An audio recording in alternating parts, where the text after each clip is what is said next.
What's going on, guys? Welcome to another edition of Analytically Correct. I'm here with Rob and Stretch at Public House on University. We're all seeing ghosts. Thank you guys for watching.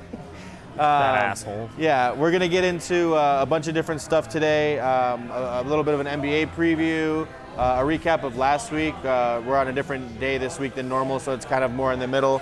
But we'll get a recap of last week's NFL, a little bit of a look ahead to next week. Some stuff about the World Series and everything, and a little bit. The only thing I had for college football is like one game we need to talk about. Nothing really else interesting there right now. We're kind of. I would love to talk about the ranking system and how it's getting a little ridiculous now at this point. As long as we don't talk about Michigan, I'm fine. I'll leave it alone. I will leave it alone completely. At this point, like, there's nothing really left to talk about for this season. Like, we're pretty irrelevant at this point. There is not. Yeah. I will say for college football, there's a lot for Florida State fans to be really talking, speculating about, because Urban Meyer seems to be the top target for them. And if I'm a Florida State fan, I think it's the best news you can possibly get at this point.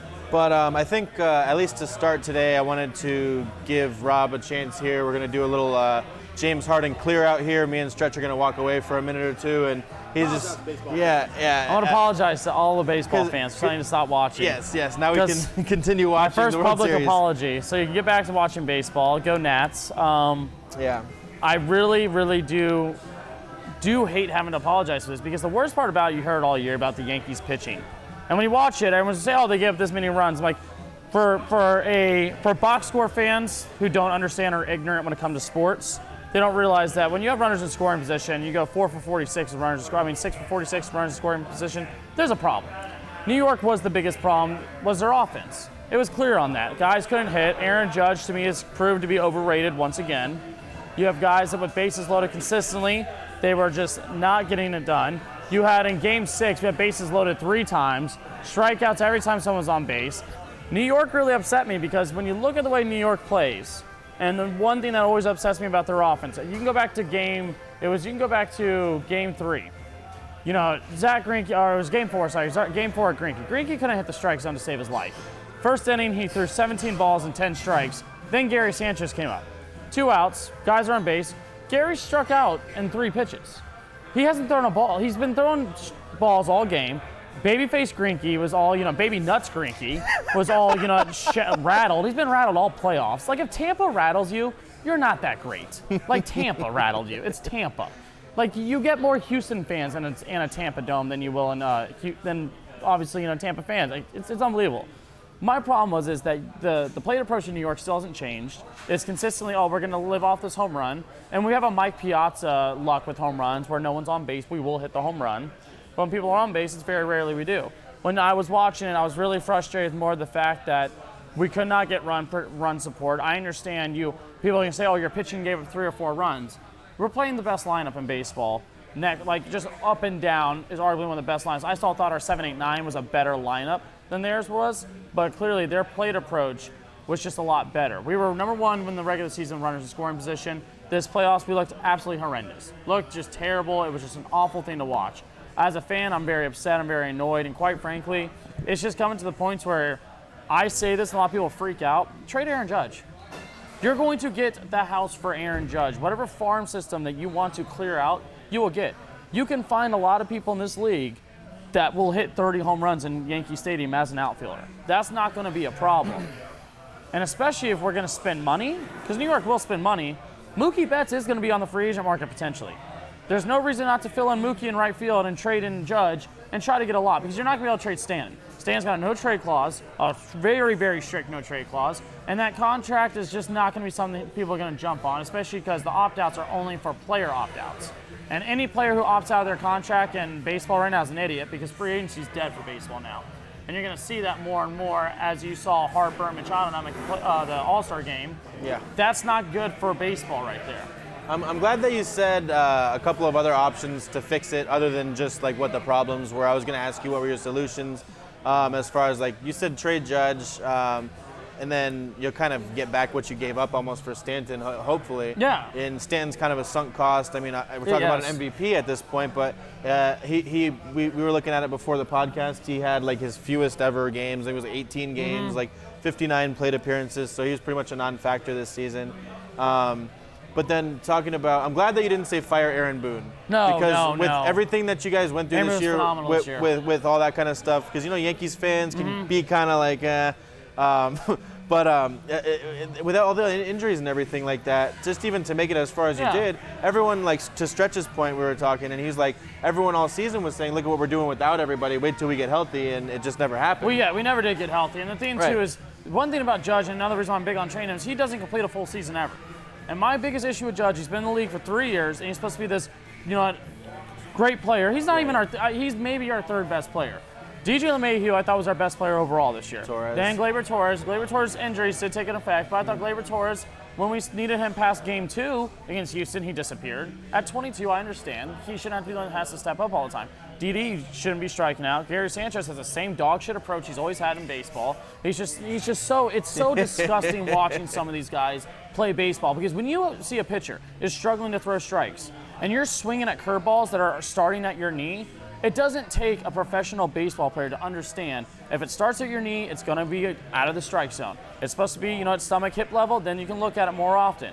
It's more of just, we have one of the lowest baseball IQs, and we just have guys that want to go in there and muscle everything out. But when you're not being able to muscle it out, you can't move the ball, you can't get around on the offense. It was really frustrating to see that. It's kind of almost the polar opposite of what you're watching with the World Series right now. With it's like every single, not to get you off, if you want to keep trashing the Yankees, I'm all for it.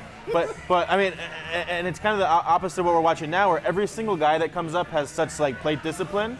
I think watching the game last night, Scherzer had like 60 pitches through almost like 2.5 innings or something like that. Oh yeah. Like, it's just, if you're not gonna throw a strike, I'm not gonna swing at it. And they're talking about how even with Bregman not having a great playoff so far, even if he's not having a great hitting stretch in the playoffs, he'll make the pitcher work at least. He's not going to go up there and swing at 3 straight trash pitches. He's like, you throw me a strike or I'm not going to swing. He was having a lot of deep count. A lot of people say, well, he's getting, but the problem is at baseball, a lot of people don't realize is that just because you go 0 for 4, if you're going up there and seeing 9-10 pitches per at bat, like, that's a big deal. Yeah, especially with it didn't work out for him last night, but especially with the Nationals bullpen that everyone's been talking about how it's not that great. If you can get Scherzer out of there as quickly as they did last night, it just happened that Rendon right now and Soto are so locked in. Like, it's rare in baseball when every time a guy comes up, you're expecting him to get a hit. The Nationals, and I wasn't here to talk about it yesterday, but I said Nationals in 6 was my prediction, just because of the fact that I believe New York did such a great job on literally forcing the hand of Houston to keep their starters in. When you have Greinke, Cole, and Verlander all consistently throwing over 100 pitches, and a bullpen who had to go a full bullpen day, we had everything as a team in our place to go to Game 7. Not only go Game 7, but win the series, because when you really look at it, Verlander could not throw against us at that point. Garrett Cole was not unhittable. Right. We were hitting Garrett Cole. We were getting guys on base. And what's frustrating is the Astros didn't even have that great of a hitting series against you, too. They didn't. So it's like you look back at it and you're almost like, how did we even lose? That's the thing. Everyone said it was going to be the pitching.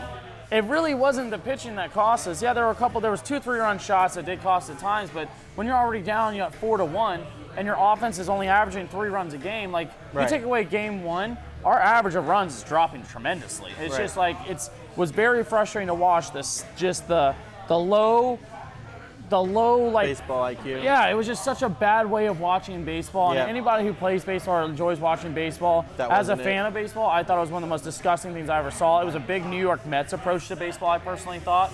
Not a New York Yankees You never approach. Want that. No, it's like where they just believe they're just going to muscle out. That's what we look like. It was frustrating to see. It was unbelievable to see that everyone, like Edwin Encarnacion, he would swing up curveballs in the dirt, but a curveball dick high, he'd leave alone. Like, it made no sense. It was unbelievable. These guys were getting fooled by pitches when consistently Verlander was going right after his fastball, he's going off on slider. And it was as consistent as possible. And for these guys not to realize that and they get confused by that just means you're not paying attention. And you don't care enough to pay attention because you think, oh, if he leaves, I'm just going to hit it.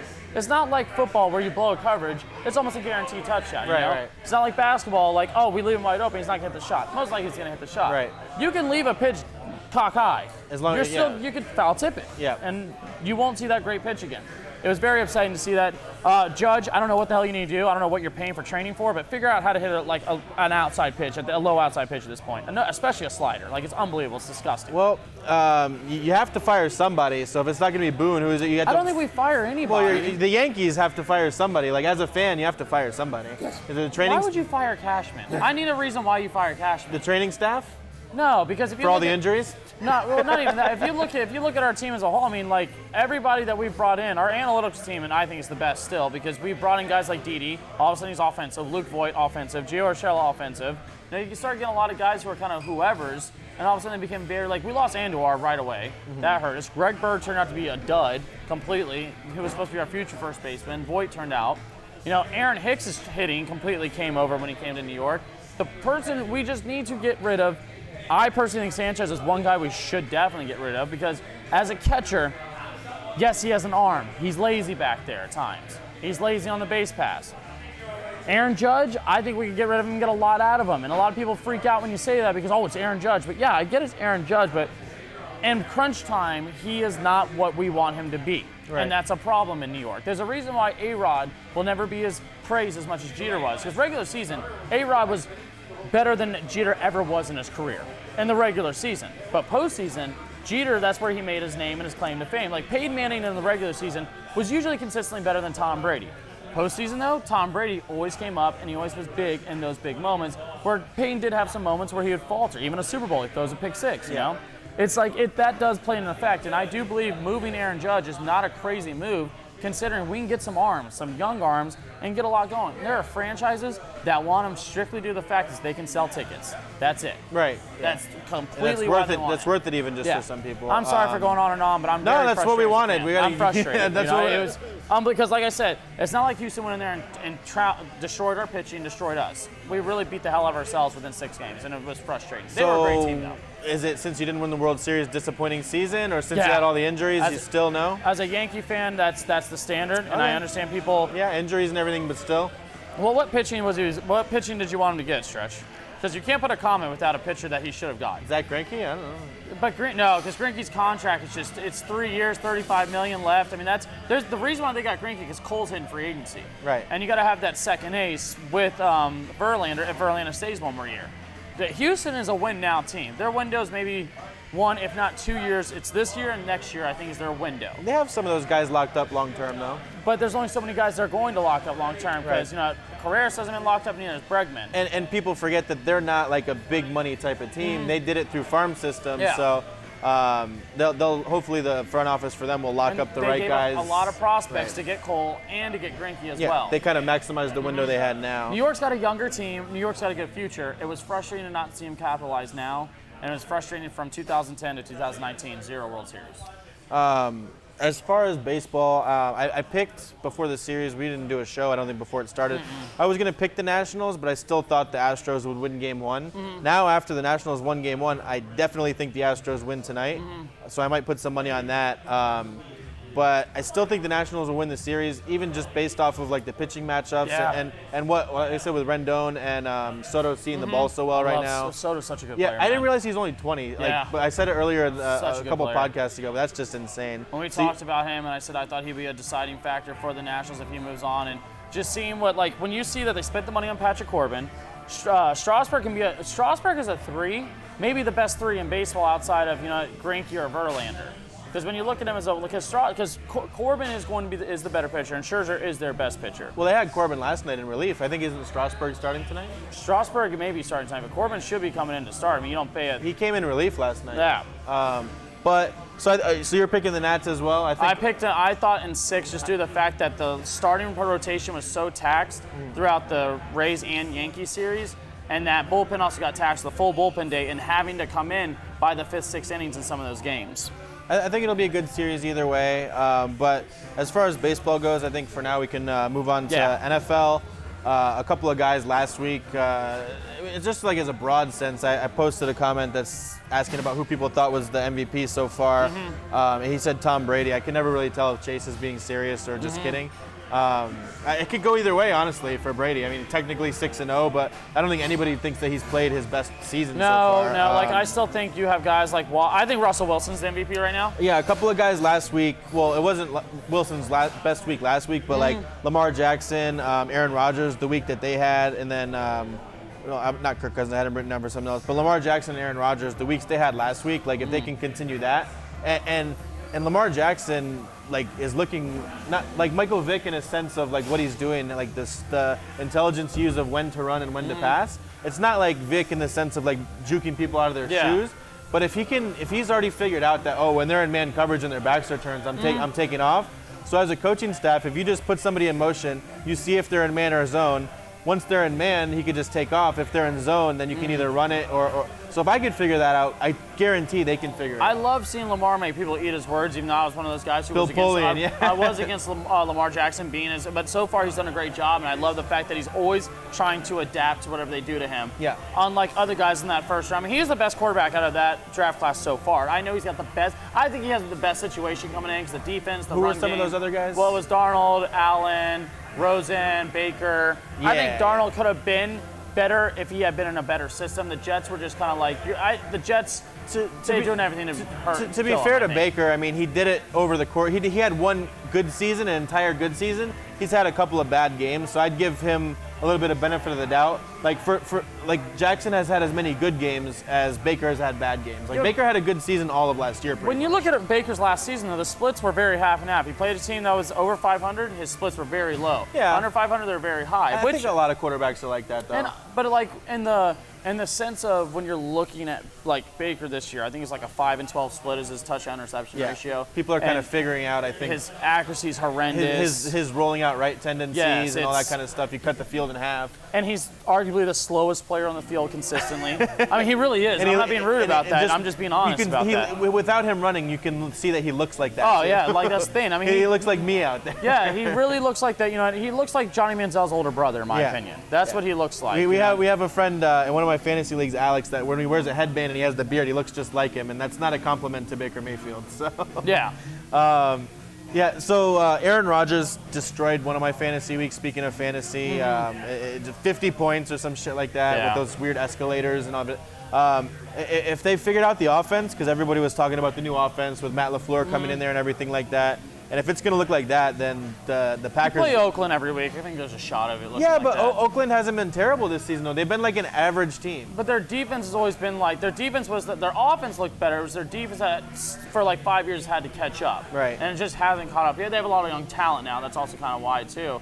But I want to see Green Bay when they had to. I mean, Aaron. My problem with Aaron that I've always really had with him is when push comes to shove, he's quick to look at the reasons to blame instead of coming together on. Right. And I don't think, I mean, against Oakland, you're going to find too much to get angry at, especially as a quarterback playing around. He looked great. I mean, obviously, other receivers have stepped up with Devontae out.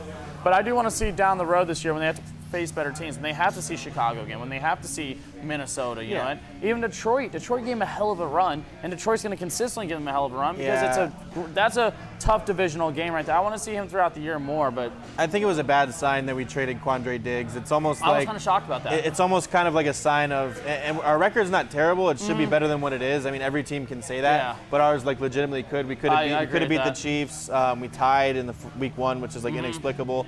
But all that stuff aside, like when you start trading away players like that, it almost kind of seems like you're punting on the season. You're pushing it away. When I saw Diggs, I saw Seahawks make a move for Diggs. I was like, oh man, Stephon Diggs just went, I thought he was the one, the Diggs they were talking about. And that would have been. I thought that because a lot of people, a lot of people don't know about like the defensive players and stuff. So when you hear Diggs, and then I saw Diggs from Detroit, and I was like, that really didn't make any sense. Like the good one? Yeah. Well, I just kind of thought about it. I was like, that didn't make a lot of sense on the move there. I didn't understand why they would make that move, but they did. And then to the Seahawks, that's a big pickup for them. Yes, it is, especially with the Seahawks. The Seahawks defense trying to get more and more, but I do believe with Russell Wilson playing the way he is, I did say early in the year, I'm going to stick with Watson so far. I think Deshaun Watson is doing a great job and pushing with the MVP. I think Russell would win it right now if it was to come down right this second. Right, yeah. But I think, Watson, Lamar, they're in the talk, of course. You can always throw Tom Brady in the talk, but it's always like, he falls in that, this isn't even one of his best years, you don't give him the MVP. Nothing against him, and it's not even like the NBA when they're sick of giving it to somebody because he hasn't actually won it a whole lot.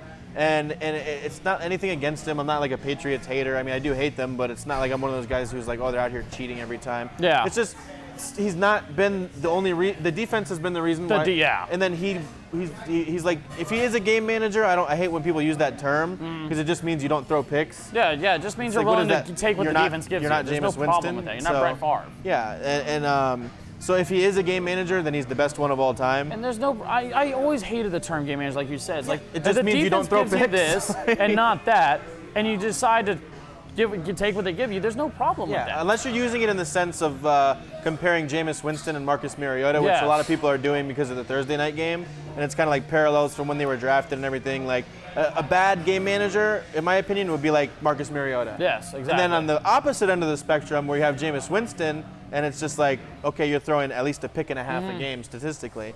That's like gunslinger and game managers. And the worst part about Jameis Winston is he can have 2-3 games in a row where he's like, okay, it's starting to get better, but then that next game he'll throw like 5 picks like he just did, and you're like, what the hell is your problem? Like, figure it out, man. Yes, like it's literally it's 2 good games, and all of a sudden you just fall the hell off, and then it's like if he was on the Patriots, how many games would they have lost? I don't know, because I hate saying the schedule because it is true though. Their first 7 games are just like. Right. Okay. Here so you go. I think Jameis Winston could have gone 4-3 at those first 7. People say that about like the Niners, and people say about the Patriots schedule. But there's plenty of teams who have played other bad teams and have lost. So in the NFL, sure, you don't want to say like they're the 85 Bears, or you don't want to say like they're the whatever season it was for the Dolphins. That's fine. But like if you're a good team, I don't remember, what, 72? 72. Yeah, 72. I don't know. You're about to hear like 55 comments of 72 coming up. And I don't think there's too many Dolphins fans left anymore.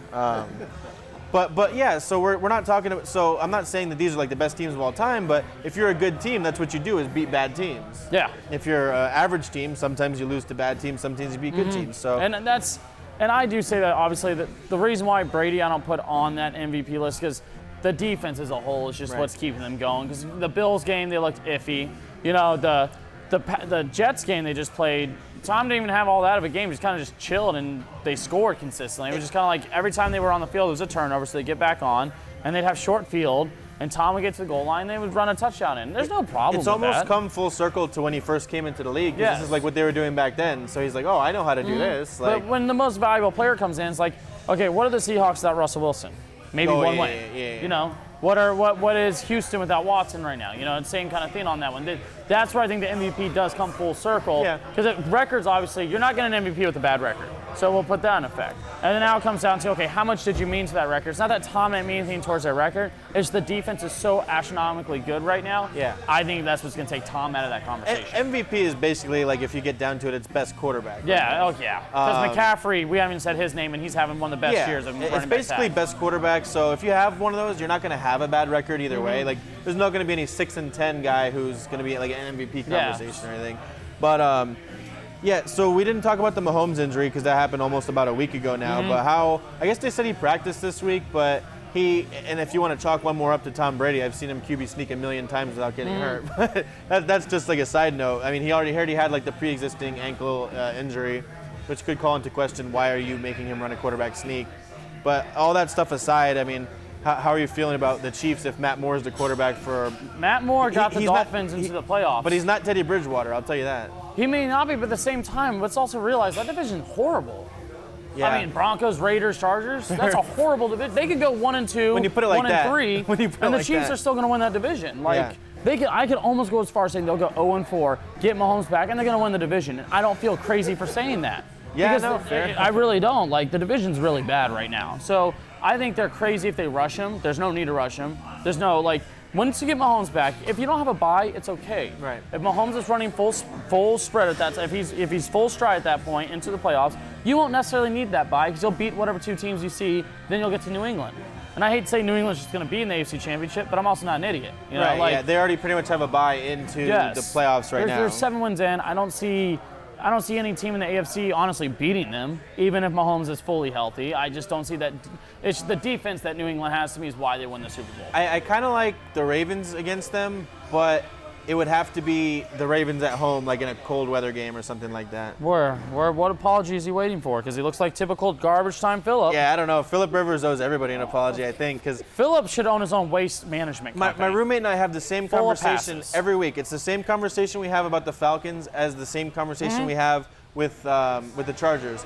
They have good running backs, ostensibly a good quarterback. They have good receivers and a good tight end. Why do they suck on offense? It's like a riddle. Well, the thing with that offense too is just like I feel like they now have zero identity because they're trying to figure it out. Like you can't figure out your identity week 6, week 7. By Melvin week 40, Gordon, my God, just dude, complaining about carries, fumbles it. 1 yard, man. Man, he's. He cost himself a lot of money. Other than the money He's lucky to see $8 million a year. Other than the money he already lost, it's the money that he's not going to get now. Yeah. It would almost be like, okay, we had an offer for, what were they offering him, like $10 million? Yeah, $10 million a year. Yeah, it'd be with funny like if they just $25 million offered guaranteed. him like $6 million right now. Yeah, he's 5 lucky to million or see $8 something million like a year that. next year, I think. I'm not saying because of that one play he's not good, but it's like if that comes down to winning or losing the game, and you want $10 million or over $10 million as a running back, you need to get the yard. And that's the thing. Or at least just don't fumble. When we had the conversation during his holdout, it was always, I never put him in the top 5, ever. Just because I was like, there were other running backs I thought were. I'd never even thought David Johnson was a top 5 running back. I thought he had a really good year, but after that, he really hasn't done as much nearly as that. When you want to pay a running back, that running back has to be really good. The running backs that got paid, the Ezekiel Elliott's, the Todd Gurley's, the soon-to-be Christian McCaffrey, Kamara will get Kamara, your Saquon Barkley in 2 years. He's not in that realm of running backs right there. Your Le'Veon Bell, he's not in that realm. Right. Le'Veon's having a rough year, obviously, with who he's playing with. He knew what he was signing up for. Yeah, he did. But like realistically, those realm of guys, he's not in that realm. And so when you look at that, you're just going to draft somebody. Right. Because you'll find someone the second, as consistently as they prove in the draft, you can find a running back do what Melvin Gordon's doing for a lot cheaper. Speaking of the Jets and Le'Veon Bell, I don't know if you heard, I'm sure you heard by now, but the whole seeing ghost thing, Sam Darnold, if you guys didn't watch the Thursday night game, or if you didn't stay around long enough to see this, because it was pretty much over, the Patriots could have scored 2 points and won the game. Yeah.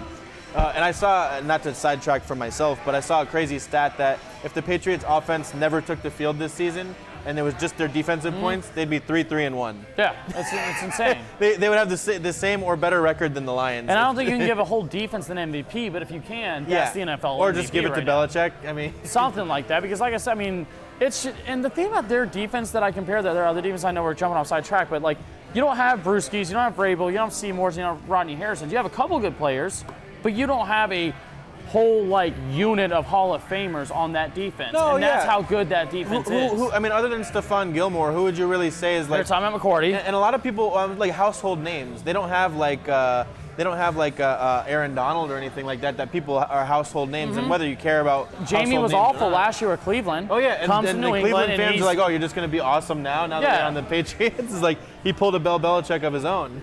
It's like, it's just some guys, and also when you look at it, it's just as a unit, they know their job, they do their job, and then for a team to consistently play man coverage in the NFL is absolutely impressive too. Right. It's very, very tough to do, and there's not a lot of teams, especially playoff teams. Like there's nobody in Baltimore as a receiver that's going to throw off that man coverage. He's not a receiver that's good enough to get consistent separation, especially against Gilmore. But I'll tell you what I was saying earlier, it will be Lamar Jackson running every time they turn their backs that might force. And I'm sure Bill Belichick would have like contain. He's going to run. I think to be beautiful. He'll have like a scheme for it or something like that. He'll like I said, you can motion people to see if they're in man or zone. I'm sure he'll have a scheme where it's like, hey, if your guy goes in motion, follow him, but we're actually going to run a zone. And that's and something it'll be able to trick Lamar Jackson with that. And I'd be excited to see it. I'm not sure when they play. When they were talking about Darnold seeing ghosts, I don't think Darnold needs to say that. We already knew it because he was throwing at places where who's there? We were trying to figure it out. Everyone can agree that it was probably bad, but what the hell did he mean? Like, what does that even mean? He probably meant it was funny, but what does it mean? I don't think it was my thing with it is everyone got mad about it. It's like, okay, but number one, you're miking up a quarterback, so there's a lot worse things he could say after throwing an interception. Yeah. A lot worse things, But it's like they got mad at him saying that. It's like, also, Adam Gase doesn't. I'm so tired of hearing about Adam Gase as an offensive guru because he's not. Just because you did well with the Broncos, with Demaryius Thomas, with Peyton Manning, with Emmanuel, with their tight end who went to Jacksonville and sucked it up. Oh my God, what's his name? Oh yeah, I remember. I know who you're talking about. Yeah, everyone who plays fantasy knows who you're talking about. Yeah, because he had an amazing. And thought he was going to be good. Yes. The tight end that went from the Broncos to the Jaguars. I can't remember his name off the top of my freaking head either. Yeah. Oh well. Yeah, please. But the Chiefs bye week is Julius Thomas, wasn't it? Was it? Okay. Maybe. But the Chiefs bye week is week 12. So even if they had him out for 4 games, which they said he's practicing already, I don't know if that. Crazy to rush him. I wouldn't rush him. They play Green Bay this week. Green Bay's defense and pass rush is pretty good. Minnesota the week after that. I think you can look at like at Tennessee or at the Chargers, but. And if you go 2-2 in that, like I said, with that division, it's not like you need to rush him back. That's always it's not like he's in a tight race NFC East right now where you're like, okay, if we drop 2 games, we could immediately be like, oh damn, like, you know, he's not in a division like that. What's their record right now? Do you know offhand? I think they've only lost 2 games. I think they're like 5-2. So if they were 5-2, and then even if they wound up being 5-6, then you have they have Oakland, New England, Denver, and Chicago after that, and it's at New England. Where's it at in Chicago? Chicago or Kansas City? At Chicago. I mean, I could still see them still beating Chicago just due to the fact I don't see score 10 points right now and beat Chicago. I don't think Chicago's offense would be able to. I think their defense would be on the field too long to where their offense couldn't respond enough. I think he probably comes back at Tennessee. Yeah. Yeah, that doesn't really scare me that much going against New Tennessee England, defense. it'll be a tough game, but that's another game where you're just. New England's a game where you just kind of want to see what you can get out of that, and you get a looks, and you get ready for a playoffs. You know, that's one of those games. You know, Green Bay would be a tough game for them, but at the end of the day, I mean, Kansas City's defense also has to step up. You know, and everyone talked about, I thought their moves as a whole, outside of Frank Clark, were kind of overrated. Matthew, I'm not a big Matthew fan. You know, I don't just look at him and think, oh my God.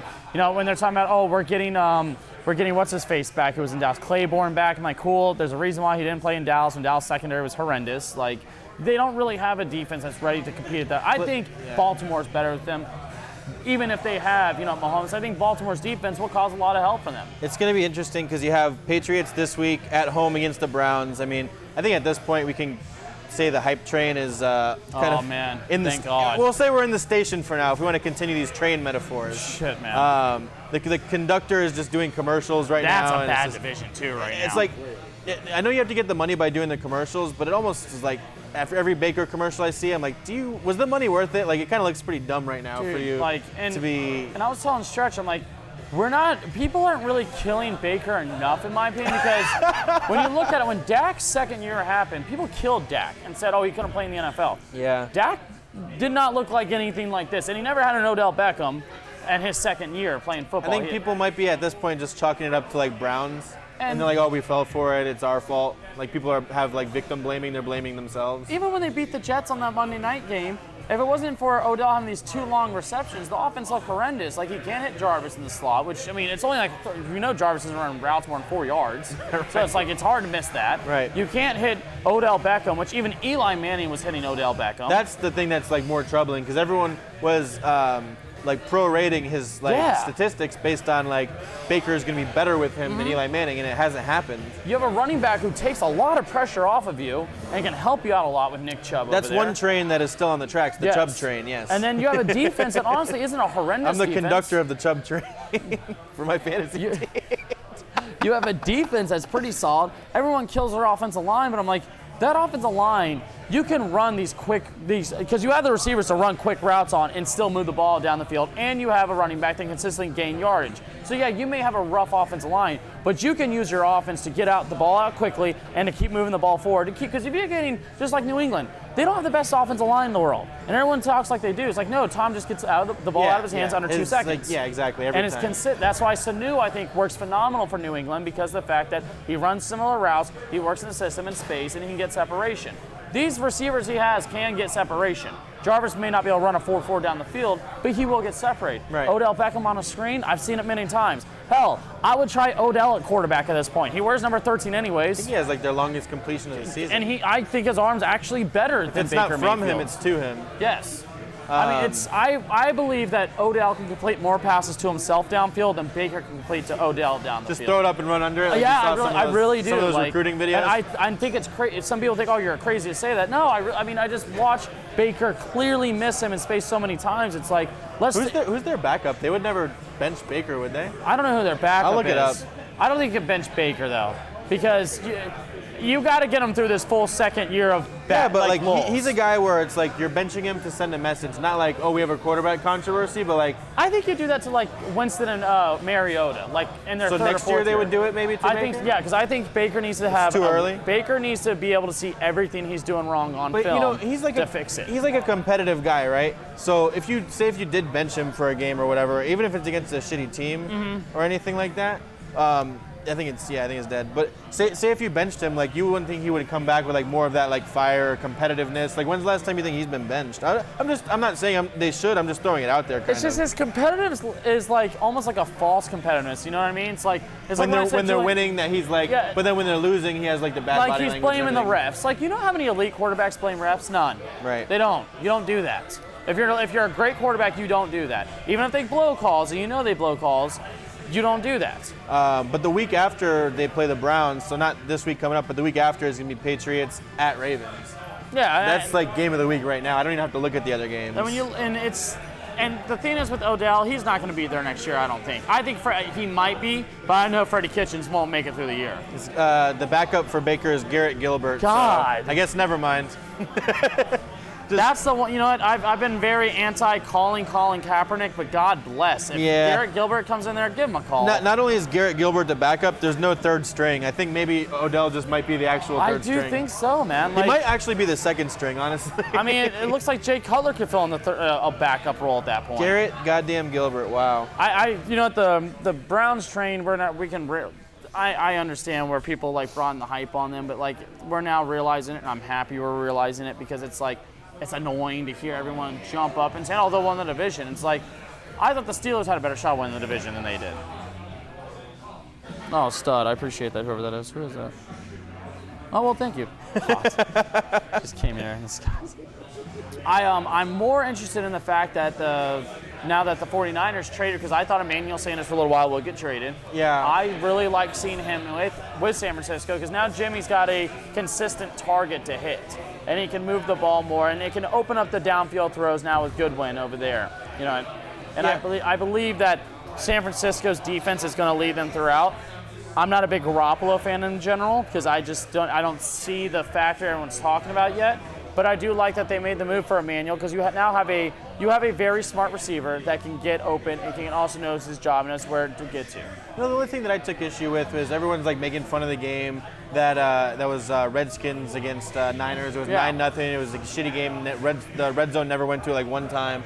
But so when the Patriots beat the Bills and it was like a low-scoring, shitty game, everyone said, oh, the Patriots just know how to win those type of games. And then when the 49ers win a low-scoring game, it's like, oh, that's funny, like they suck. I think it's because Shanahan gets the offensive guru thing as well. And it's like it was a monsoon. I get that, but 9 points against the Redskins, rain or not, like you would figure. And then also the defense gave up 0. Like that's that's the thing. Like San Francisco's defense is you can't it's just, young and it's real.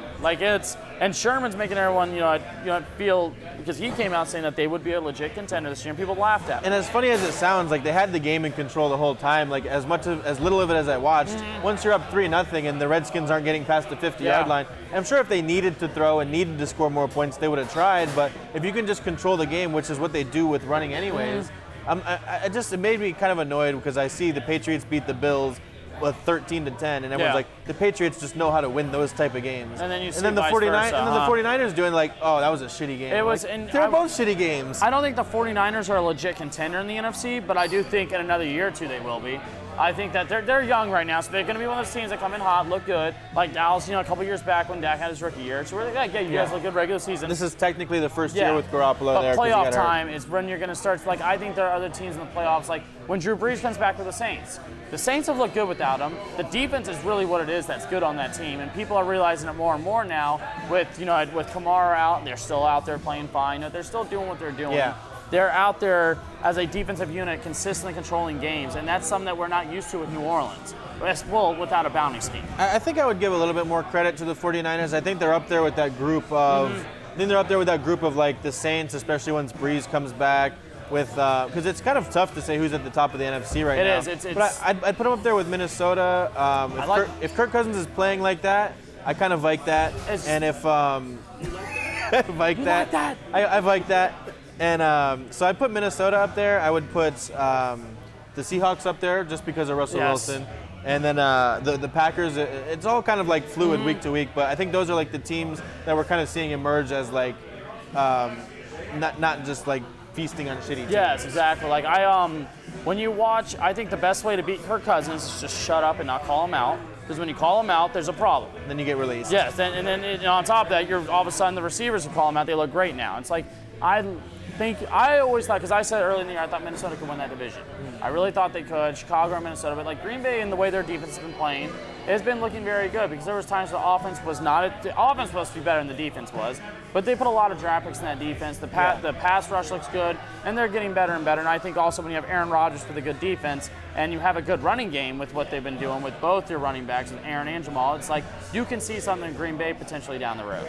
Yeah, it's tough to say. I mean, it's not as clear cut, which I think kind of makes it more fun. Like as a Lions fan, I know I'm not going to be in it, so I just like to watch the rest of the league and be entertained by that. Like I've loved Aaron Rodgers his whole career because it hasn't really been a rivalry. It's not like the Lions have been close with him, so I can just kind of sit back and admire like him being a good quarterback. I've really enjoyed the Sunday night Carson Wentz turnover factory. It was beautiful. Great job, Eagles. You did a great job. Oh yeah, Eagle fans, congrats, one thing man. I wanted all to that trash talk. Right before we move on to the next week's like lines and games and everything like that, just to talk about Sunday night's game. What the hell? The Eagles. I was shocked actually. The Eagles just suck now. I mean, when Eagle fans were talking trash to me, I was like, listen, if you guys don't beat us, you're a bad team. So we're not a good team. Dallas is not a good team. I don't know if I agree with that necessarily. I don't think that they're as good as they looked against the Eagles. I think it's somewhere between the Jets game and the Eagles game. You guys are somewhere in between there. I think the talent is there. The coaching is not. Well, I mean, we all know that. Yeah, I mean, and that's one thing I was telling Trash before. I was like, I really, whenever I ridicule the coaching of the Browns, I also backtrack against the Cowboys. We have, I think, the worst head coach in the NFL, personally. Because with the amount of talent he has, there's Matt a reason. Patricia's not great. I don't know, man. There's a reason, but Matt Patricia's great at something, though. Garrett just has such a long track record of not being good. That's the thing. Like Patricia, at least it's only his second year. Give him a chance, you can say. Like, I love the fact that Urban Meyer's sitting here like, yeah, I would jump on the Cowboys job because the system Urban runs in college is now in the NFL more and more each year. I mean, you can see like Kingsbury come in, and it's not that the Cardinals look awesome, but if you had any kind of creative mind, I mean, Kellen Moore is kind of behind like the scenes, the offensive coordinator for the Cowboys, but how much is Jason Garrett still dealing with that kind of stuff? It was funny when Tony was talking about the Jets game. He says there's footprints of Jason Garrett's offense all in this offense right now. Which when that's an insult to you, that's not good as a head coach. Especially, and there was a lot of talk that Tony would have the upper hand on Jason because Jerry liked Tony more than Jason. So if Tony didn't want to run a play, he want to run the play, and he'd do his own. And everyone's like, oh, what about Tony? Like, you can't just throw a guy in commentating to a head coaching job. You end up with an Oakland Raiders situation. Even though he had past head coaching, it just doesn't. The only thing I'll say about that is it couldn't be worse. I don't know. I just think John Gruden is just I would sooner. The contract makes it so bad. Yeah. It's what it does. Yeah. It's what it really does for me. I would sooner put Kellen Moore in that spot than I would Jason Garrett. And it's only Kellen Moore's first year as an OC, though. I do like the fact that, like I said, with the RPOs, with the spreads, with everything that people are doing in college, like from what they were doing in Ohio State and what they were doing in Florida, it makes more and more sense now in the NFL. With you have guys like Russell Wilson, Lamar Jackson, Deshaun Watson. These guys aren't running these prototypical under center offenses anymore. So having a creative mind, especially in the offensive side with Urban Meyer. Especially with the guys you have on offense, too. Yes, that's something with Urban that I'm like, I would be all for it. I know I'm a big diehard Urban Meyer fan anyways, but I'm like, I would like it working with the offense, of course, I understand. I like him working with the offense on that one because he's also more of a pro guy than any other college guy is because he doesn't micromanage. But he said he wanted the job. I mean, like he said that was a job he would. So in my opinion, the Cowboys' job would be like one of the most coveted jobs in the NFL. Exactly, except that Jerry Jones is your owner. Well, when he was on, that's like the only thing that makes it like who wants to go there and have Jerry Jones double like. This isn't 5-10 years ago. Steve is more and more involved. But he still comes out and does his press conferences whenever he wants and stuff like that. I mean, he's got a PR up. He's talking about Jason Garrett. If you sign up, then you have to know that you're signing up for that, and you can't complain once it happens. If you can watch him PR Jason Garrett, then you know he's going to, because I don't believe Jerry believes anything he's actually saying about Jason. He's just trying to keep the PR nice about him so it doesn't make the team fall apart. Because when you have owners calling out coaches in the middle of the season, those teams literally fall apart consistently. Say what you want about Jason Garrett being a puppet, but Jerry Jones does everything to at least like prop him up. Yes. So he's at least, I wouldn't say a puppet, maybe like a cardboard cutout that like you put your face in with the holes cut out. It's a puppet because you shove your hand up a puppet. Right. You make him do what you want. So I just imagine like a Jason Garrett cardboard cutout and Jerry Jones' face is in it. Does it have a motorized clapping machine too? Is that what it does? Like. It has a string that you pull and it just goes. It's like one of those monkeys with the cymbals. If Willie Taggart was an NFL coach, he'd be Jason Garrett. Oh yeah, there was some buzz coming out about Willie Taggart this week. Yeah, how too, was that Wake Forest loss, guy? Still miss Jimbo, or you still think he was the problem? Yeah, there was something about him, and then they're like, no, we're not firing him. It's like, I was like, don't fire him. Go ahead. But, you know what? Bring Art Briles. Don't forget the son. Just bring Art Briles in. He's in hell right now. But here's the thing, Art Briles. Every player that's actually had to like fess up to stuff never got in trouble. So it's like it happened at Baylor, Christian school, big values. A lot of people wanted to believe it right away. Yes, it's. When I look at Dallas's coaching change, it's going to be a coaching change. The only way there's not a coaching change is if we go to the NFC Championship game. I would be shocked if we did, because even then, if Lincoln Riley says, "I'll take the Cowboys job," right? Are we really going to say no to that? And if Gruden's getting $10 million for 10 years, what the hell is Lincoln Riley going to get? That guy has any job he wants right now. Yeah, that's what it comes, because he's made a lot of quarterbacks in college who aren't. Jalen Hurts, when he was on Alabama, he was not talked about as an NFL quarterback. And now Jalen Hurts on Oklahoma is now talked about as a first-round pick. Yeah, and it's kind of changed with Baker and with Kyler. With Jimmy Butler out tonight for personal reasons. I'll be out too if I play for Miami. Jimmy Butler wants out already. He's mad he can't wear the headband. Is that what it is? Probably the personal reason he can't wear is the ninja-style headband. What is the personal reasons? I don't understand. Did they change the spread already? What are the I got to get my NBA bets He's got to go. He's going to go back and yell at Ben Simmons. That's what's going to happen. Just one or two more things about college football, and then I wanted to do like the quick NFL lines and just a run through. I want to do more of an NBA thing, but we're kind of almost at an hour right now, so. We can jump on NBA real quick if you like to. Yeah, just real quick about college. Just one game we're going to talk about in the NBA. Just the Auburn LSU game, I think, is like the big game. Michigan Notre Dame, we already said we don't need to talk about them. Once you have 2 losses, you're out. We're also probably going to lose to Notre Dame. We're probably going to lose to some other random team and Ohio State. So you won't hear me talk about Michigan for a while. The Auburn LSU game, it's minus 11, LSU minus 11 at home, which is they're giving more respect to Auburn than they gave to Florida. And that game was pretty close for a while, but I don't know if Auburn... They pulled away at the end, but like I said about LSU, and I got someone was trying to talk to me last time, like, beating Florida and Auburn doesn't make me believe in LSU. Yeah, beating Alabama makes me believe in LSU. Yeah, you're gonna wait. You're not gonna believe until you see it against Alabama. Because LSU every year, they've done this for like years, and I understand. Oh, they're different. Joe Burrow, this and that. Okay, you've said that. You've stuck to it. Fair enough. Let's see Alabama. That's the test. That's the SEC West test. And the thing too on top of this is LSU loses to Alabama. They're still gonna make the playoff. What if LSU beats Alabama but they don't have Tua? Because Tua, if you guys haven't, I'm sure everybody knows, anyone who watches this and watches college sports knows Tua had an ankle injury. I think he had surgery on it, right? He had screws in his ankle, and he had the same injury in the other ankle last year. If Burrow looks really good against Alabama, LSU will get my credit, with or without Tua, because he's still got to play the defense. Right. And they will get my credit then. It's just, I look at LSU the same way I looked at Florida and Texas. You're a lot of hype. Your name sells. That's the only reason why you're always top 15. But I don't believe in you still, you know? And that's college. They give you 25 teams to rank. So, of course, you know, all but 5 teams are worth the ranking typically. Like the from 15 up is just a rolling thing of who lost and who won that week. They won't do just a top 10 because that's just not enough considering how many teams are in college. So LSU plays Auburn this week, and then they have a bye week, and then they have Alabama? And it's at Alabama. We saw them at LSU last year. It was hysterical. I don't know, man. If you just had surgery on your ankle, are you going to be back? And why is that game at 3:30? Can college like flex the games tonight? I think they will. I'd be shocked if they don't, honestly. I mean, yeah, they probably will. But, I think they have a bye week. But if you have surgery and you have screws in your ankle, how the hell are you going to play 2 weeks later? That's going to be an interesting one. I will like to see that. I think for the sake of that game, I hope Alabama and LSU are both undefeated going into it, and I hope Tua is as healthy as possible. Because now that my season's over, I'd love to see one versus 2 in like a night game. At Alabama doesn't make it as interesting to me as like at the Swamp. I love watching games at LSU. It's just insane. Well, at LSU last year, I mean, they just, like I said, they got shut out. Yeah. And I feel like I always build this game up in my head, and then it winds up being like 6-3 or like 13-10. Yeah. But it's still exciting. Quickly, just to run through the NFL lines, and then we're going to do an NBA. We're good on time stretch. That's fine. So I'll just run through the lines real quick. Vikings at home. The red hot Kirk Cousins. You Vike that. against the Redskins.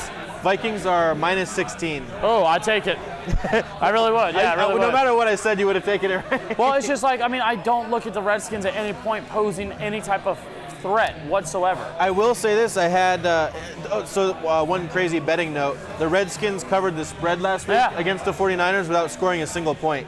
Nice, yes. I think the spread was like 9 or 9.5, and it was 9-0. And I had a teaser on the, who the hell did the Dolphins play? The Bills? Yes. I had a 10-point teaser, so it was 17. I teased it down to 10. Onside recovery touchdown. Never seen that in my life. Literally, whenever I bet, it always goes the opposite way for me. But with them recovering that and scoring, I won my teaser on that one. But anyways, yeah, I don't know what you'd have to make the line, but the Redskins are terrible. I think they're going with Colt McCoy now or something like that as the quarterback. Doesn't really matter. Which I think Haskins is going to be on another team next year. I don't see Haskins staying on the Redskins. Why do you say that? Just because, number one, that was the owner's guy. I don't understand it was the owner's guy, but there are a lot of prospects coming out with Herbert. I understand Fromm has a couple it's going to be like a Josh Rosen I situation? think it's going to be very Josh Rosen-ish. You know, you're going to see a lot of guys that are coming out and owners jump at – because the NFL, these quarterbacks are now at the point where you don't get 2 or 3 years anymore. You don't look good within the first 2 years. He's only had one game, though. And it's just, there's a reason why he's also not playing, because they're looking at him. He's not prepared to play either. Because if you go against the Giants and you look as bad as you did and the Giants defense looks as bad as they did, you're not ready to play. I don't think you can always just, like, I know it's now, I was always the guy who was like, yeah, don't let him sit because you're wasting their contract years. But just because he doesn't play, like, awesome in his first season, I still think it's worth it to save him and try to keep him on the roster. For contract purposes, I do. I guess if you can get a first-round pick, or I mean, I wouldn't cut bait for like a third-round pick or anything like that. It's also Washington. He did go to Ohio State, so fuck him. I mean, whatever. The Detroit Lions at home giving up 7 to the Giants. I don't like giving up 7. I see the Lions winning, but 7's a lot. 7's a lot for the Lions. They shouldn't be giving up 7 to anybody. Agreed. I mean, not Giants. Sorry, the Lions winning. Sorry. Yeah, but 7 is too much to give up, and so we have. Oh God. This is the battle of, what was it, 2015? Not even, because Tannehill's starting. Oh, so it's not even interesting at all. No, no. It already wasn't, and now it's less interesting. I'm taking the Titans, man. Yeah, it's Titans against the Bucks. Titans minus 2.5 at home. Titans. I feel like the Titans are always minus or plus 2.5. I just think this one of the games where Jameis Winston just doesn't know how to throw to a receiver. It would be interesting to see next year if they're just like traded for each other, or if they just leave, like Jameis on the Titans and Yeah. Both of those guys, I think, will probably be on different teams next year. You have the Bears at home minus 4 against the Chargers. That's a game too that I think is kind of an ugly game, considering Trubisky is not that great, and also Phillip Rivers against good defenses has looked horrendous. How can you give up 4 points with Trubisky as your quarterback? Yeah. Then? I think I would just off of taking the points, I would just have the 4 points, and it could be like 13-10, and you might win. Jets Jags. Jets Jags, yeah. Jags minus 6. We'll see what kind of ghosts they have out there. You know, the fans are just—it's going to be Halloween too. I feel like the Jets, without Darnold, without a Ramsey in that secondary, I think the Jets should be able to throw. I think Robbie Anderson should be able to get a couple of big deep balls. I think Darnold's going to bounce back, especially after those comments. I think the Jets should be able to take that game. It's the week before Halloween, so if anyone out there is going to the Jags game, or if any Jags fans can somehow hear this, go to the stadium as a ghost, please. Yes, please, if you know how they do like whiteouts for Penn State and they just kicked our ass? If every single fan in that stadium, if they're not giving out like white bed blankets to put over yourself and look like as a ghost, then Jaguars are doing. That's all I want from this NFL season. Minus 6, I have no idea. I guess take the Jags.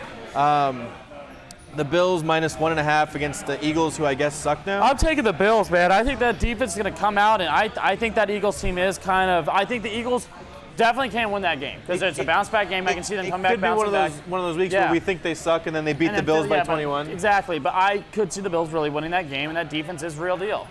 We have Rams at home giving up 13.5 to the Bengals. I actually still take the Rams in that one because the Bengals are bad. Yeah, 13.5 is a lot, though. I mean, I don't know. I don't even know what else to say about that. Yeah.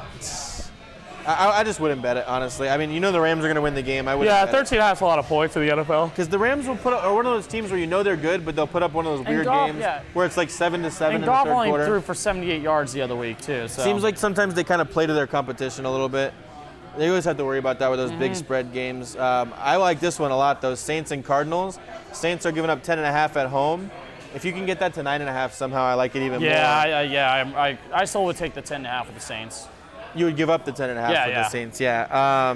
Drew Brees is already talking about maybe playing this week, but it's doubtful, so I think he might come back next week or the week after. I think it'd be stupid for him to come back. You're playing Arizona. Save him for after the bye week, too. I think they have a bye week coming up. Let Teddy play this. It makes no sense to try to come back early. You're not missing anything. And he has to be confident. It's not like he's going to lose his job. Like, as much as that city is all about the Saints and Drew Brees, he's not in one of those positions where, if I don't come back and Teddy Bridgewater keeps it. Because the way I've heard people talking about it, Teddy Bridgewater is like the plan after Brees leaves. But Brady doesn't want to go there. That's the news that's coming out today. I don't know what's going on with that. Yeah, but I mean, there was something. Well, he can become a free agent if they don't re-sign him or something. It's like he has a void in his contract. They're moving home. It's him and his trainer. I think he voided the contract already. Yeah. And that's going to be an interesting storyline. But I would also be very angry if I was New England. What would you give Brady in how many years? I would 100 years, 100 million, billion. If I was New England right now, I'd be really angry because they wanted to trade Brady. I mean, was it the Garoppolo thing? I would be like, okay. Well, after that news came out, I would call Miami and get that #1 pick. But the whole thing with the Patriots is like, we do like in Belichick, he does business like where he gets rid of people before they're done. So if Brady's like, I'm gonna Belichick, like I would trade him to Miami right now I would literally send him to Miami right now for the Pittsburgh pick and for their pick. Because Miami would do it too. You could get more than that, man. But that's being generous. Yeah. Those are 2 top 10 picks. One a potential #1 pick. If you're Miami, and Miami would definitely do that, they would do more than that. Yeah. Yeah, they would, and you may even get next year's And then pick. knowing that, he'd go there and like retire or something. Oh, dude, it's the plan to still destroy the division. It's Belichick's plan, yeah. So Texans at home against the Raiders. Texans are -7.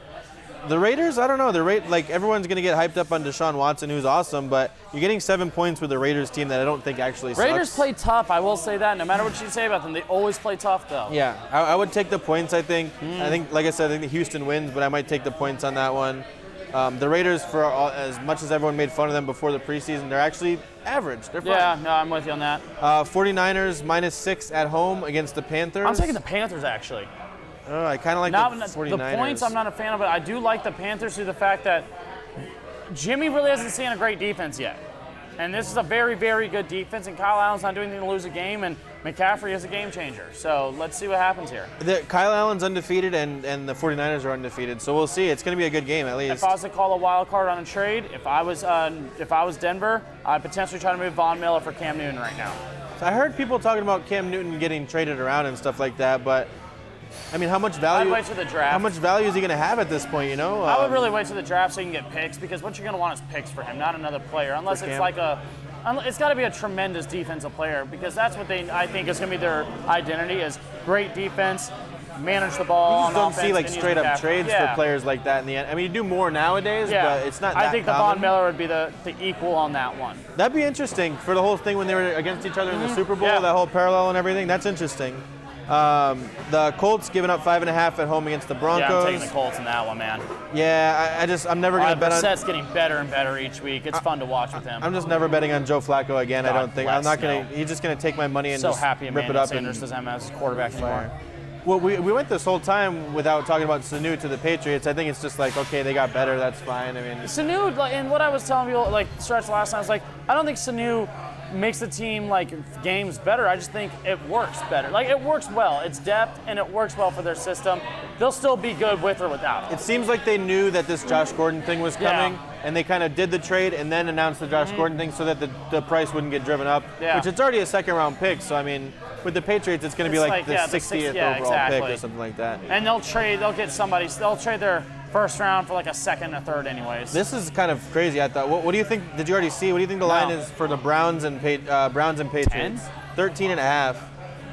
That's kind of high. I'm taking the Patriots still. The Patriots, man, I just feel that defense against Baker, and Baker is the one that's truly seeing ghost. Oh, man, yeah. And Gilmore against OBJ would be a fun one. I don't know, man. I think I would take the. Well, if I didn't get busy at work, I might have taken the points with the Jets. Thank God I got busy at work. Saved my money and made myself some money in 2 different ways. Because I heard people like, oh, maybe the Jets have a chance. I should have known. No, the Jets never have a chance. Every game I look at it too, I'm like, damn, this is an awesome game. Oh wait, the quarterback's not playing. Yeah. If this would be even better, but it's Chiefs at home getting 3.5 against the Packers. I'm taking the Packers. I understand. I just think the Packers defense is going to really come down there. Whoever's at the quarterback. It's Matt Moore. if Devontae Adams plays this week, it's just going to add more issues for that defense in Kansas City right now. I think you have more faith in Matt Moore than I do. Matt, I will say with Matt Moore is he didn't look bad when he was in Miami with nothing. Now he has a lot more weapons than what he did before, and these weapons, the theme of these weapons are speed weapons. Tyreek Hill, even if you're just running screens and quick routes with these guys, they can get open, they're quick guys, and they move around. I think Matt Moore can be a just get it to them. Yeah, just get it in their hands. I still think Green Bay takes the game, though. Did you find out, like I did, that Matt Schaub was still in the league? Yes, I did. Yep. Yeah. He was the backup for Vic in like Madden 2006 or something like that. Took the 113 games to the Texans. Because Vic always got hurt in Madden, and I'm like, God damn, who's this Schaub? This somehow the NFL needs to do something about Monday this. nights are so damn bad, dude. I'm gonna watch it, but I suggest everybody else. I'm just too much of a degenerate. I'm gonna watch it no matter who it is. Yeah. But it's Steelers and Dolphins. So I'm taking the Steelers. Everybody else, please don't watch, so that the ratings will go down and they'll do something about this. Steelers minus 14.5 against the Dolphins. God, 14.5. I'm not doing that. You don't trust Mason Rudolph minus 14.5? I mean, Fitzpatrick will start that game. I think that's a game that the Dolphins could win. Monday Night Football, Mason Rudolph versus Ryan Fitzpatrick. The best part about this game is if the Dolphins. Is it Devlin Hodges still, the Duck? No, Rudolph's playing this week. Oh. The thing I like about this game, though, for the Dolphins, this is the game you want to win because you hurt the chances of them getting out of the top 10 pick with the Steelers because you have their pick, and you get a win. Wait, so the Dolphins want to win to hurt the Steelers' pick, and then they'll still have only one win. And you get your one win that you need. I think this is the game that they need to go all out and actually win. The rest, screw it. So you're saying take the points? Yeah. I mean, 14.5, 15? They got a backup quarterback. Juju's caught like 6 balls all year. It could be 14-0 either way. I mean, I wouldn't have no idea. Actually, you just put some interest into me watching this game on Monday night that I was already going to watch because I'm a degenerate and I'm going to take plus the 14 points.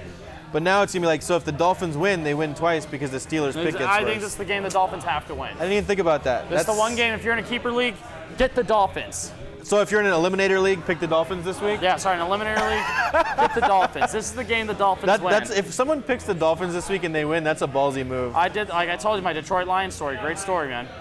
I won the elimination by like week 5 or 6. Oh my God! Lions at home against the Saints.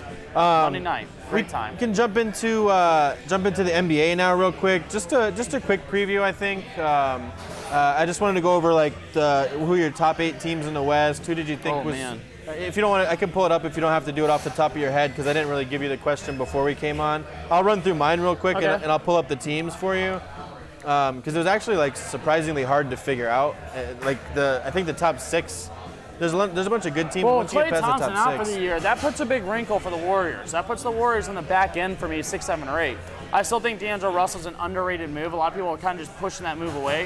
You got one of the best three-point shooters. People just forget that they have him. Yeah, overall. And he's a very good three-point shooter too. It's not like they just got a dud. You got a young guy, shoots the ball well, and he's also not a guy that he may cause issues. I understand the whole Iggy Azalea thing. He was 19. We're past it.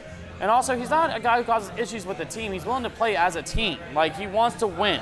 And that's something I like seeing as a young guy. He's not worried about his numbers per se, you know what I mean? He's never really been worried about his numbers. He just wants to go out there and play and try to win a game. And leave that over for you so you have the teams and okay. everything. So I had, just to go off for mine real quick, I had in the East, I have Philadelphia winning. You have Al Horford there now, which was already a really good team. Mm-hmm. Embiid, obviously, Simmons, and I just think that they're going to take the next step. Probably wind up being the 1 seed. I have Milwaukee second, basically just because of Giannis, because I don't think they have a better roster than they did last year. But I think he's going to take an extra step. I think he said something where, whether you believe him or not, he said I'm only at 60% of what I can be. And if he takes that extra 20, 25%, he's going to win MVP again. Yeah, if he can shoot the ball 3 more feet behind, then he's immediately at 80% what he can be. Dominate the league. I had Boston third. I like Kemba going there. I think Kyrie leaving is actually a net positive. I think it works out better for both sides on that one, personally. Him leaving and Kemba coming in, it's like the anti-Kyrie. It's the thing with that I had a conversation about. I said with Brad Stevens has this thing where he feels like I'm going to control my guards. It's like Kemba's willing to be coached on that. Kyrie was better than every player on the team, and he was also just a better-minded guy than what as an NBA guy. That's the thing. He's like, don't tell me how to win. I've won before. I know how to win. And he also had a bullshit coach with Tyronn Lue when he won. Right. And then they just recently paid Jaylen Brown a lot of money. which I was kind of surprised because I thought out of him, out of Tatum, Kemba, and all those guys, I never really thought of Jaylen Brown as like that good. He's a Boston player, though. That's fair enough. They do. No, things and like that's that. what I'm like. It's one of those. Yeah, it's not an every kind of guy. Like when Pittsburgh traded their first round pick when they lost Ben, everyone's like, oh, it's weird. But I'm like, no, because they want to get back to their defense. Yeah. Minka makes sense. Yeah. I thought it was a good move still, even though they won't have it this year. Yeah, Devin Bush balled out last week. Yes, exactly. He's like when The they Edmonds brother, the younger brother for the Edmonds. when they moved up to get him, it's like, yeah, that makes sense. Yes, like, that's just the kind it of may guy not they make get. sense for every team, but for that team it does. The same thing with the Patriots trading for Sanu. If like someone else like San Francisco did. if somebody else trades for him and they're like, oh, that's dumb. But then when the Patriots do it, they're like, oh, that's a great idea. I had Toronto fourth. Obviously, they lost. Oh, really? Yeah, they lost Kawhi, but I have to. Oh man, okay. yeah, I had them fourth. They lost Kawhi and everything, but I think there's something to the rest of the teams. I watched Siakam last night. Siakam had like 34 before he fouled out. Yeah. And I made this before last night, but just watching them, I think they're going to be. And once I get to the teams after Toronto, it's not as crazy to say that Toronto's going to be fourth. Because after that, I have Miami. I know Jimmy Butler's there now, but I think it's going to take. This is just my seeding as far as what the playoffs mean. So I mean, for Jimmy Butler, obviously, Stretch just told us he's not playing tonight with personal reasons, so you have no idea how that's going to work out there. I think Stretch said he doesn't want to wear the headband. I think he reported that exclusively. The ninja headband or something. It's ninja style, man. Or someone took his number or some bullshit. Whatever Jimmy Butler does, I don't know.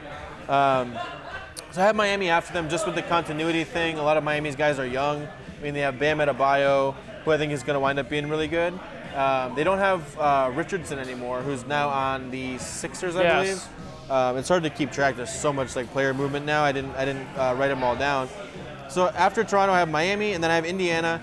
I think they would be higher. I might put them fourth if it wasn't for Oladipo being out for like 2 months.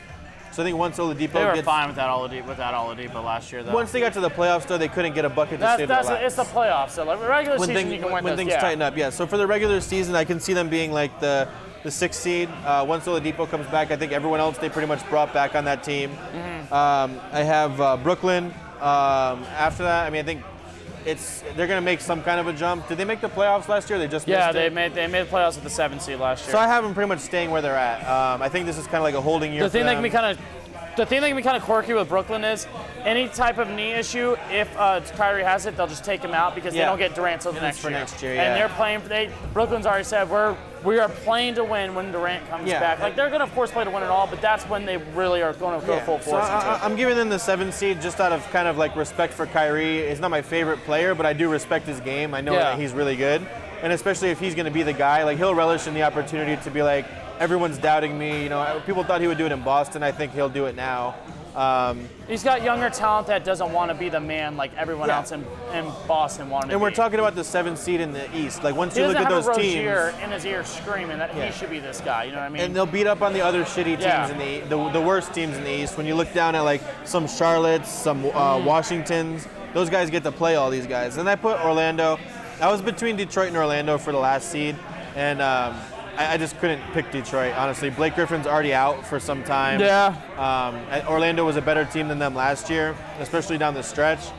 And I like some of the young guys for Orlando. And everyone keeps saying this for every team he's on, but if Markelle Fultz figures it out at all, he just say people are either in or out. I'm not in necessarily. I'm out. I thought he was stupid as a number 1 pick. I thought it made 0 sense for him to be a number 1 pick. But I'm not giving them the 8th seed for that. I thought De'Aaron Fox was number 1 pick for that year personally, but that was me. But I like the other guys they have on the team if some of them can figure it out and everything. Also, I don't believe you draft a point guard when you say you're going to move Ben Simmons to point guard. Just like you don't draft 3 centers in a row. Eventually, you'll hit on one. Right, yeah. If I'm going East, I'm going to look at I'm going, as much as I hate saying this, I will have Philly at number 1. I think Milwaukee at 2. When it comes to, let's see here, at 3, Boston at 3. I look at Indiana at 4, Brooklyn at 5. I'm looking at... This where it gets a little weird because I don't think Jimmy Butler's a player that makes every team better personally. You run out of good teams pretty quickly, right? Yeah, I think Miami at best is a step or two, maybe a couple games better. Jimmy Butler doesn't make teams astronomically better. He never really has. I mean, Jimmy Butler was arguably with Philly last year, I thought he was arguably their best overall player. If Embiid's healthy, obviously he's the best one, but he's better than Ben Simmons by light years when it comes to effort, when it comes to offense, when it comes to defense. He Ben just Simmons is still young though. And Jimmy He's Butler. number one pick, man. But if you're in his your whole life was to play basketball. but if you're in your prime, you should be like Jimmy Butler. You should be better than anyone who's the number one pick. So Jimmy Butler should be better than Zion this year because he's in his prime. When we Zion. When we look at so when we got let's see, I have Miami at 6, at 7. I'm sorry, I messed that up. Okay, let me go. Okay, we're gonna go again. Maybe it's gonna go Philly. I think Philly, Milwaukee, Boston, Indiana, Brooklyn. We'll go Miami. I have. Man, wow. No Toronto still? No, I have Toronto out of the playoffs. Really? I think Atlanta's gonna be better than Toronto, to be honest. Oh! Yeah, to be honest, dude. Out of the playoffs? Who's Toronto have? Who is Toronto's main guy right now? They just paid Siakam. Yeah. Spicy P. They still have. What am I supposed to do with Siakam? They still have Kyle Lowry and Siakam. Okay. Kyle Lowry. For the regular season, we're talking about. And I understand, but Kyle Lowry without Kawhi Leonard is going to look really rough. And that's a very old team too. Don't forget how old that team is. Siakam is not bad, but he's not even a top 5 in his position. But you're so let's talking not about run on him. You're talking about an 8 seed in the East, though. I don't think. Yeah, I think, maybe they make it on there, but I could see that would Orlando. Be a huge drop. So we'll go Toronto 7. No, I won't go Toronto 7. I'll go Orlando 7. Dude, to be honest with you, I think Atlanta could make a push to get the 8 seed. I mean, I could say the same thing for Atlanta that you said for Toronto. Who do they have besides Trae Young? They're a lot younger though, and they have a lot of young talent that can. And I'm not saying Atlanta will, but I'm just saying with Atlanta, that young talent, they're gonna play reckless. Old guys can't play as reckless as young guys, and that's my argument on that one. I do think it's more of a regular season thing. You're saying. Yeah, and I think the drop-off Toronto will have with Kawhi Leonard is going to be astronomical too. I just don't look at. Yeah, you're losing the best player in the league. Yeah, I just don't look at Toronto as. I thought Toronto, when they had the best player, you had a lot of role guys around them. But even when they didn't have him, whether they played in the regular season or the season before they had him, they were still a playoff team. But I still think Bradley Beal somehow, some ways, going to end up out of Washington. Even though he signed his extension, I think somehow, some ways, going to end up out. And I don't know. They're talking about if you want Beal, you have to take Wall. I don't know who's going to do that. Oh man, I don't think anybody's taking Wall. That's what I'm saying. That's injuries. And if Wall never got hurt, there's another story. You can really send him out somewhere. Still, that contract I think kicks in this year. It's like $40 million. It's terrible. It's gonna be rough. And I know that. God bless, man. That East is rough. But that's 6, 7, 8. Because I start saying teams and you say like, oh wow, but then once you start doing the actual exercise, you're like, oh wow, there's not that many. Yeah, good teams. I think Sacramento will have a better record than Toronto this year. Right, They're on the same conference. If you're ranking the whole team, that's why I wish instead of the whole East and West thing was done for travel and all that. And I understand that. And the players are still complaining about travel. Like there was an article that came out that was like the dirty little secret in the NBA that everyone knows about, which is they don't sleep enough. Right. Get over it. That's what I'm saying. Give me a break. Get over it, dude. You're making. There are people who don't sleep enough who work shitty jobs. Go to be a bartender who goes to school then. Exactly. Fuck off. Yeah, fair enough. But quite frankly, you're making way too much money. Fuck off. What he said. Sorry to curse on here, but being honest. It's allowed. Going into the West, I have, and I did this before last night, but even last night made me feel better about it. I put the Clippers first. Yeah, definitely. And then we're talking regular season. I don't know how I feel about them in the playoffs, but Clippers in the regular season? No, not in the Clippers. Okay. For Houston, I have Houston second. Okay. Just if we're talking about regular season, I think Russell Westbrook and Harden are two of the best. Yeah, regular season, yeah. Two of the best regular season players. I have them plugged at second. I put Denver third. I had a hard time figuring out where to put Denver, but I think they'll pretty much stay with where they were last year. Top 4, yeah. If some of those guys take another step. Portland, I put fourth. I still love CJ McCollum and Damian Lillard. Nothing really changed there except they don't have Nurkic for a while. Yeah. I put the Lakers fifth. I just think one of those guys, whether it's because they're doing load management or one of them gets hurt and misses a month or something like that, they're going to be very careful with the injuries if anything happens. And then after watching last night, Danny Green, and I'm not making too much of this off of one game, but Danny Green had 28 points and they still lost. I thought it was funny to watch the Lakers last night. I thought it was hysterical. For some reason, LeBron's going to have to deal with this Kentavious Caldwell-Pope thing, which he was like, I enjoyed every part of that game except watching Kentavious Caldwell-Pope. Because every time it was just like... There's no Paul George in that game either. No, that's what I'm saying without Paul George, too. That rivalry's not... LeBron says it's not a rivalry, you're right. Because the Clippers are clearly better than you. Well, it was like, from what I heard, it was like 50-50 fans there. So I mean, obviously, it's always gonna be a Lakers town just because of the because championships and everything. The history. Right. But if this season starts going to where like the Clippers are on a roll once Paul George comes back, I mean, if it's Clippers Lakers, it'll probably always be 50-50. But I put the Lakers there just because with LeBron adding Anthony Davis. I'm sure they'll they will be in the playoffs. They'll wind up adding somebody else too. I'm sure, like buyout guys or even a trade. They have potential for trades. Maybe they can ship KCP out of there if anyone still believes in them. I put Utah after LA. I put them in at 6th. I had a hard time figuring out where to put them as well, but I think Donovan Mitchell is just by himself.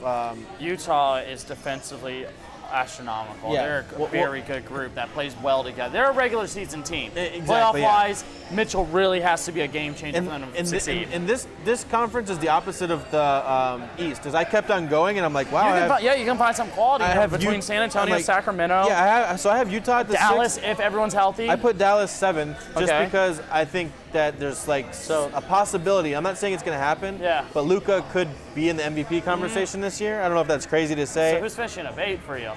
I have the Pelicans, just because I kind of want to root for it. So is Golden State not in the playoffs for you this year? Oh, I'm sorry.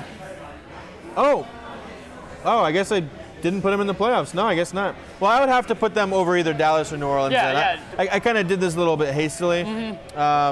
I mean, it's possible that they missed the playoffs. No, because you're not the first I've heard say that, especially with Clay's news. I kind of think they could. I kind of did it on accident, but I don't think it's that crazy, honestly. I mean, what if Steph gets hurt for like a That's month? a very big possibility, too. Very big because he doesn't have it. When I rank it, I think the Clippers are number 1, best record in the NBA as well. Yeah. But the thing that could cost best record is load management.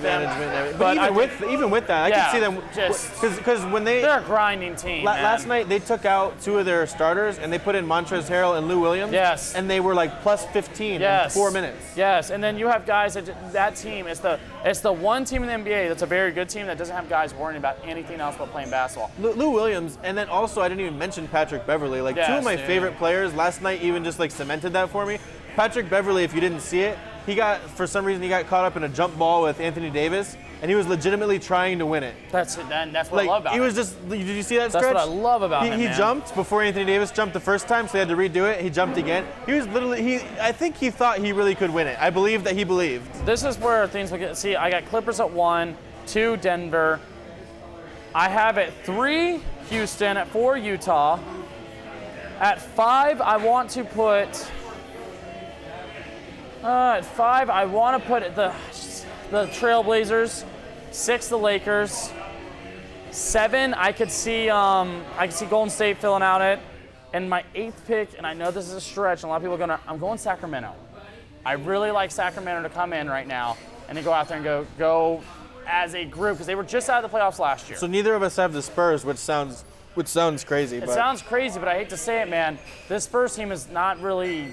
I understand there's boring, but we're gonna wind up apologizing to Pop. I know it. Maybe, but I think the Pelicans. I think this West is a lot tougher than a lot of people are giving it credit for. I think obviously you're gonna see. I think Lonzo Ball's gonna play great revenge ball. Well, when you get talking about the West, I like the Suns. I think the Suns are dysfunctional. I mean, I like the players they have. I don't necessarily know. I don't know how it's going to fit together. I think the players don't like playing with each other. Yeah, I don't know how it's going to fit together. But I like all the young players. I'm going to like watching them. I don't know how well they're going to do. But if I'm being honest, I think I accidentally just forgot. I got to see Porzingis be healthy for me. I think I just forgot Golden State. I can see them missing it, but I would probably put them ahead of either Dallas or New Orleans. Yeah, I more so put New Orleans in because I want to root for Zion and that whole team. So I'll go in with like I said, I'll say one more time to make sure I have it right in my mind. Clippers, Houston. Clippers, Denver, Houston, Utah. We go Portland, Lakers, Warriors, Kings. I think the Kings can't make that push. We're pretty similar. You just don't have Dallas and New Orleans. I'm kind of surprised that we both don't have the Spurs, though. Yeah. San Antonio, and I know it's hard to not say it, but it does happen eventually, and I think it could happen eventually. But then you have the Timberwolves still, who Wiggins. There are 4 teams in the West that can make the back end playoffs in the East. That's the thing. Wiggins, I'm out on, but Towns could have like an awesome season out of nowhere. I mean, his offense has never been in question. It's always been his defense. It's always been just the fact that he's a better Fortnite player as an all-around basketball player at times. And I love Karl Anthony Towns. It's like, bro, put that on the controller and just focus. How about no love for Chris Paul and the Thunder? No. No Ewing theory there? Zero. The worst contract in basketball, in my opinion, is Chris Paul's contract. Fair enough. man. Just throwing it out there. Yeah, just no. asking. I think Chris Paul will get traded from Oklahoma City because Oklahoma City is looking to get as many draft picks as possible, and I think they would be willing to push Chris Paul out for like a second round pick in 6 years. I think. Yeah. Like just to get it off books. I just don't think anyone's going to trade for that contract. You know, what is it? I mean, unless it's like Wall for Paul. Paul Wall. And that to me. You did it on purpose? No, I figured it out when I was doing it. You could see the gears do Wall for man. Paul the Wall. You know, Yeah. that's the thing. Yeah, man, that's tough. You know, yeah, I could see. Yeah, I just don't look at wait, where's shit, what's his face? Yeah, you know what? Yeah, no, I think the West is harder to call, but I'm sticking to my West prediction on that one. Lakers at 6. I don't believe in this Lakers team like everyone else does. Yeah, and When people say the Lakers are the favorites to win the finals, I need actual reasoning. it's just because they're the Lakers. That's the thing, I need like- a better reason than that. Yeah. Like we're gonna hear, like the media won't cover the Clippers as much as they'll cover the Lakers this year because the team, and I understand that. But there's a clear cut. I mean, last night you know how Paul George and like that team in LA with the Lakers. And I'm They're gonna good. Laker bash here for a second. I think they're not Cleveland Brownish to me because the Browns won't make the playoffs. Right. But the hype train on them is gonna be too hard for anyone to really believe in. Yeah, I mean, it's just what media does as Yeah, far as like yeah. this is what people want to hear about, so this is what they talk about. You know. And the Lakers making the playoffs is a successful season for them this year. They haven't been in the playoffs in a while.